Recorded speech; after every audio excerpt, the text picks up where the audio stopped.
Durante la conquista y la colonia, las guerras, las enfermedades traídas por los europeos, la separación de las familias aborígenes y hasta el suicidio colectivo de poblaciones indígenas ocasionaron una notable disminución de esta población.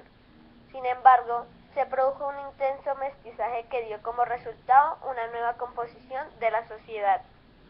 La mezcla de indígenas, negros y españoles dio origen a mestizos, mulatos y zambos.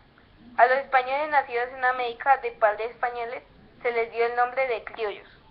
De acuerdo con el economista e historiador Salomón Kalmanovich, en la Nueva Granada, la gesta española produjo una verdadera hecatombe demográfica, lo que fue cierto para toda la América, incluyendo a los portugueses en Brasil y a los ingleses y franceses en el norte de América. También en la colonia española existía la discriminación.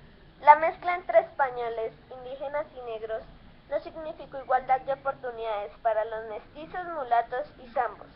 Al contrario, los españoles practicaron una política de discriminación hacia todo aquel que no fuera blanco, por lo que eran considerados inferiores y con menos derechos que los blancos. La discriminación afectó todos los aspectos de la vida. El profesor Jaime Jaramillo Uribe describe así la forma como se dio la discriminación en la educación. Para el ingreso en la universidad tomista se exigía legitimidad y limpieza de linaje, porque en el testimonio que después se extendía, el secretario certificaba que el graduando era hombre de legítimo nacimiento y libre de toda mancha de sangre. Además, el español fue la lengua oficial para la educación. No se admitía que los aborígenes y negros usaran o practicaran sus lenguas, y menos aún en eventos académicos o en la catequesis. La sociedad colonial fue dividida en varias clases sociales, todas ellas responsables de labores precidas. Los españoles tenían garantizados todos los derechos para ser comerciantes, militares, gobernantes y religiosos. Los indígenas y esclavos carecían de derechos, incluso los amos de esclavos podían decidir sobre su vida. Bueno, y ahora te haremos algunas preguntas. Primero, explica en qué consistió el mestizaje que se produjo en América Latina durante la colonia. Segundo, ¿por qué fueron discriminados amplios sectores de la población durante la colonia?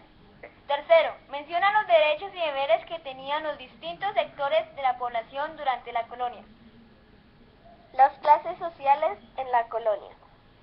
La sociedad colonial estuvo dividida en clases sociales rígidas, con deberes y derechos bien delimitados, y el ascenso a una clase superior era casi imposible. Los españoles eran los dueños de las minas, de la tierra y practicaban la mayor parte del comercio. Además ocupaban los cargos más importantes como gobernantes, sacerdotes, jueces y militares. En las colonias americanas recibieron diferentes nombres. Por ejemplo, la Nueva Granada se le llamó chapetones y en la Nueva España, México, gachupines. Los criollos eran los hijos de españoles nacidos en las colonias. Tenían privilegios similares a sus ascendientes, menos en aspectos políticos. Podían ser sacerdotes, funcionarios del gobierno local y miembros de las milicias. Los mestizos. Al final de la colonia, los mestizos conformaron la mayoría de la población. Aunque eran libres, gozaban de menores derechos políticos y sociales que los criollos. Su posición social los obligaba a desempeñarse en los llamados oficios innobles, como la artesanía, la albañilería y las labores agrícolas y domésticas en las haciendas de los criollos. Algunos mestizos ocuparon posiciones económicas privilegiadas, pero aún así era el objeto de discriminación. Los indígenas.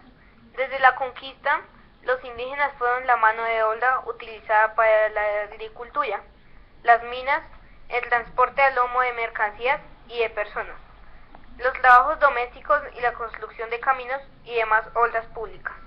Los negros esclavos. Los esclavos negros llegaron al Nuevo Mundo para sustituir la mano de obra indígena, que había sido casi exterminada, y para protegerla, las leyes de Indias impidieron que se utilizaran para trabajos considerados excesivos. Por tal razón, durante los siglos XVI y XVII, los negros esclavos fueron destinados especialmente al trabajo en las minas de oro y plata, ubicadas en México, la Nueva Granada, Perú y Brasil, y al trabajo en las grandes plantaciones en las colonias inglesas. en las haciendas coloniales de América Latina. Además, la alta nobleza adquiría esclavos para labores domésticas y para cuidar de las mujeres y los niños de los blancos. Bueno, y a continuación seguiremos con algunas preguntas. Primero, ¿por qué la sociedad colonial se dividió en clases sociales? Segundo, explica los derechos y los deberes de cada clase de la sociedad colonial. Tercero, menciona las causas de la esclavitud en América colonial.